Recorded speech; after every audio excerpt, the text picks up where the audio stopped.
Կինն ասաց նրան. Տեր, տուր ինձ այդ ջուրը, որպեսզի չծարավեմ եւ այստեղ չգամ ջուր հանելու։ Հիսուսը նրան ասաց. Գնա, ամուսնուդ կանչիր եւ արի այստեղ։ Կինը պատասխան տվեց նրան եւ ասաց. Ամուսին չունեմ։ Հիսուսը նրան ասաց. Լավ ասացիր, թե ամուսին չունեմ, որովհետեւ 5 մարդ ես փոխել, եւ նա, որին այժմ ունես, քո ամուսինը չէ։ Այդ ճիշտ ասացիր։ Կինը նրան ասաց. Տեր, ինձ թվում է, թե դու մարգարե ես։ Մեր հայրերն այս լեռան վրա երկրպագություն արեցին, իսկ դուք ասում եք, թե միայն Երուսաղեմն է այն տեղը, որտեղ արժան է երկրպագել։ Հիսուսը նրան ասաց.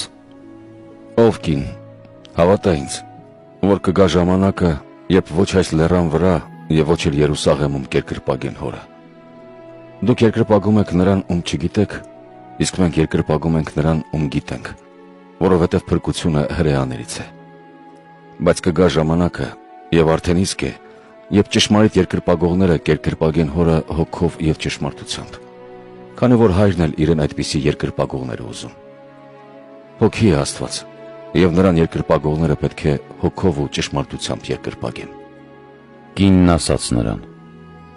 Գիտեմ, որ Մեսիան, Քրիստոս անվանված, պիտի գա։ Երբ գա, նա մեզ ամեն ինչ կպատմի։ Հիսուսը նրան ասաց.